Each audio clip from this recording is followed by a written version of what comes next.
Bapak Profesor Dr. Haji Dalami Firdaus, SH LLM, berkenan untuk menyampaikan informasi pengumuman siapakah tokoh inspirasi yang mendapatkan penobatan sebagai tokoh museum. Kami undang dengan hormat.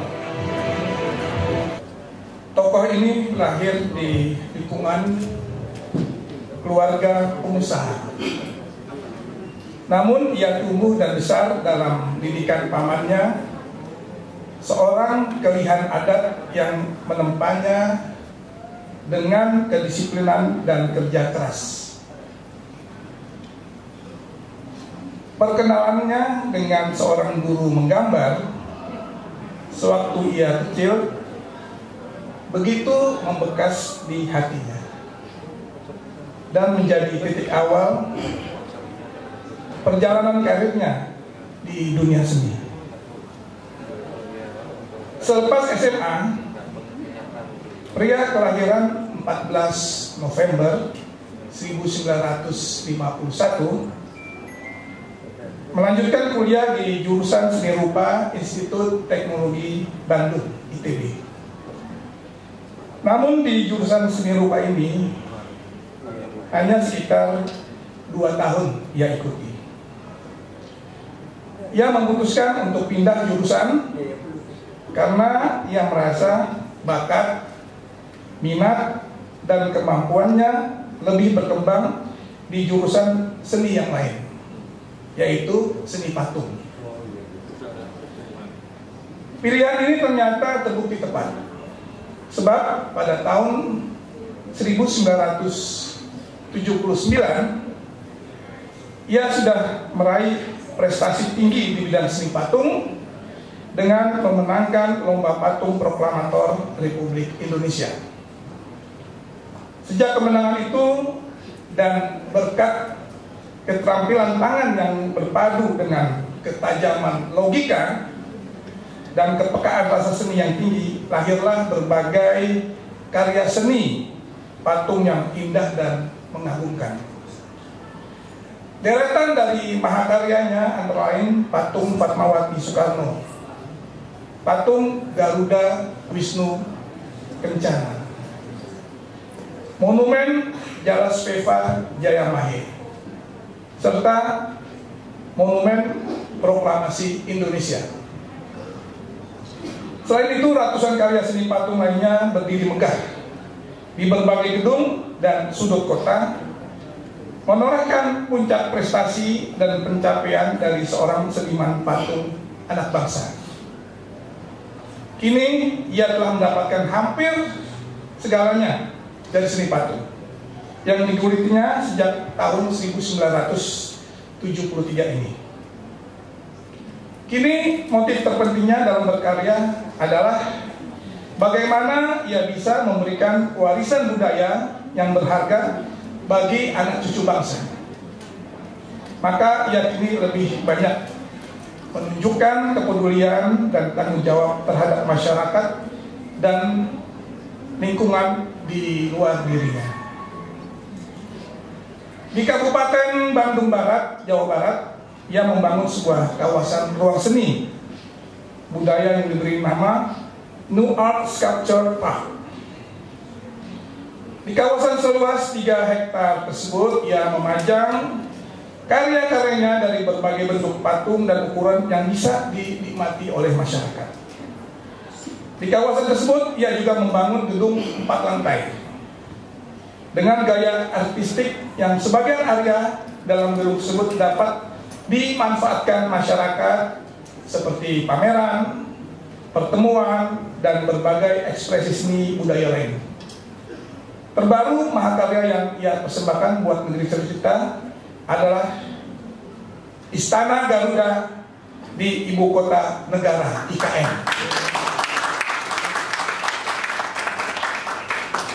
Suami dari Cynthia dan ayah dari 2 putri ini memang telah banyak memberikan sumbangsih dan karya nyata di dalam merawat, melestarikan, dan mengkomunikasikan berbagai warisan luhur budaya bangsa, khususnya melalui seni patung.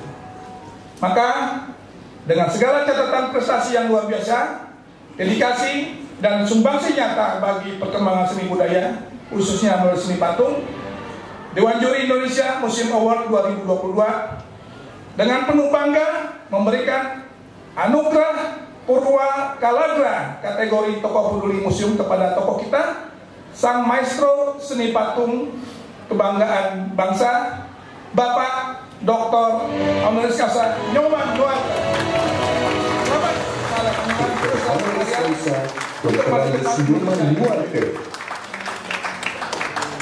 Selamat, kami mohon dengan hormat Dr. Nyoman Nuarta berkenan untuk bisa hadir ke stage. Boleh kembali berikan aplaus yang luar biasa. Orang yang selalu peduli, orang yang mengerti bagaimana negeri penting ini harus dikembangkan dengan baik. Betul sekali. Banyak sekali unik mereka. Patung-patung yang hasil karya beliau. Betul, luar biasa. Dapat kita lihat di kota-kota besar di Indonesia. Betul sekali. Bukan hanya Bali, tapi kota-kota di Indonesia pasti saja. Ya. Selamat sekali lagi, Bapak. Terima kasih. Dapat dulu oleh Cici Koko. Sebentar. Iya. Ya, betul sudah.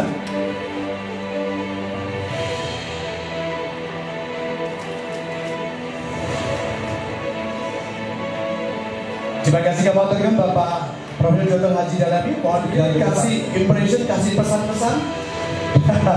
Mendapatkan satu award, satu apresiasi tokoh peduli museum. Selamat sore. Assalamualaikum warahmatullahi wabarakatuh. Om Swastiastu, salam sejahtera untuk kita semua, namo buddhaya. Para senior saya, sahabat saya, dan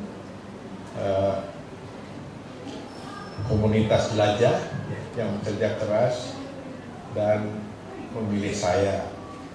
Pertimbangannya ya mungkin beliau-beliau lah yang tahu.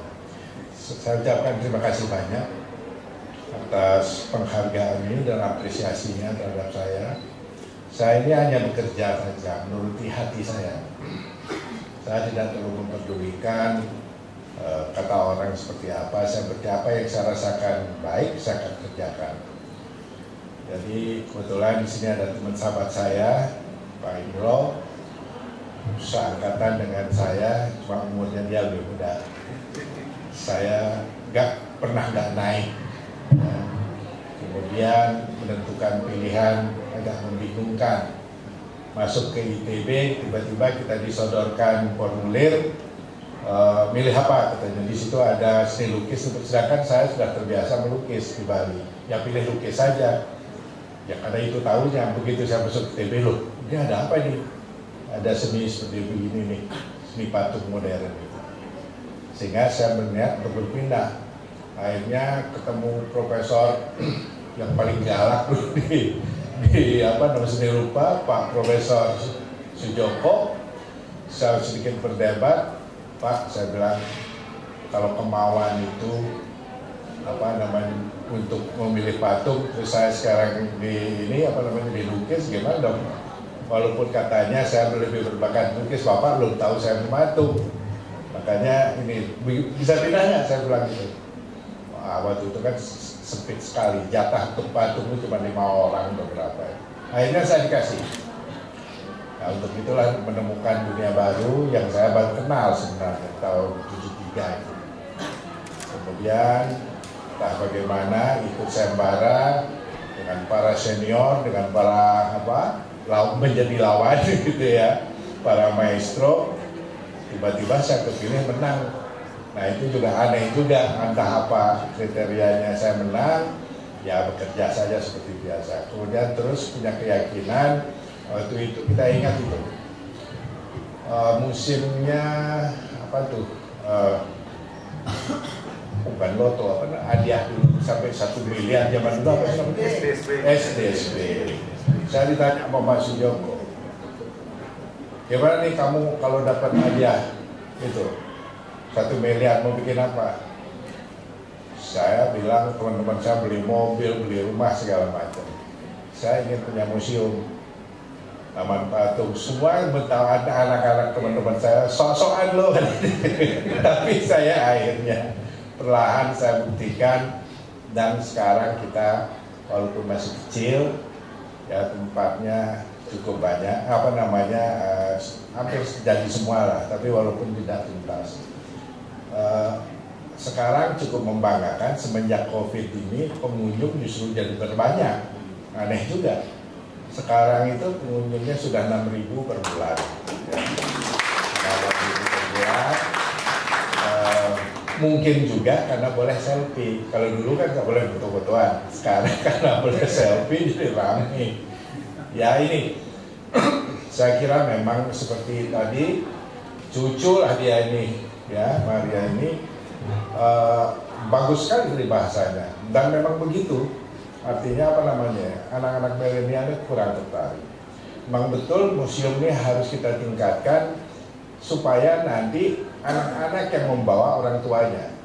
Jadi dia seperti bertamasya, ini cita-cita kita nih ya. Bertamasya dengan mungkin sekarang canggih sekali tuh, dengan mapping, dengan hologram dan sebagainya, itu mungkin akan menjadi menarik. Nah, tugas saya memang di Bandung itu kan saya di daerah Sunda, saya juga berkewajiban ya untuk mengembangkan kebudayaan Sunda. Jangan dilupakan, diabaikan, karena budaya itu luar biasa.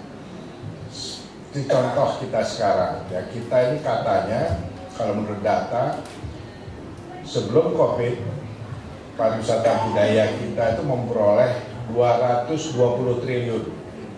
Tapi belum pernah kita dengar ada sekian triliun gitu ya untuk kebudayaan. Maksud saya apa? Kalau kebudayaan ini kita besarkan lagi, seperti Pak Nalapraya tadi, pencak silatnya itu ya, saya kira kita akan menambah modal kita tambah, penghasilan kita tentu kita akan bertambah ya. Tentu yang sekarang kelihatan dapat nama kan pariwisata, bukan budaya. Nah, ini bagaimana kita sekarang beramai-ramai untuk menyadarkan kepada bangsa ini jangan abai terhadap budaya kita. Warisan budaya kita yang kita harus kembangkan, kemudian harus ada juga yang mencari hal-hal yang baru untuk bisa di dunia ini, bersaing di dunia ini. Saya kira cukup dari saya. Kalau sempat nanti ada waktu silahkan ke Bandung, kita banyak diskusi.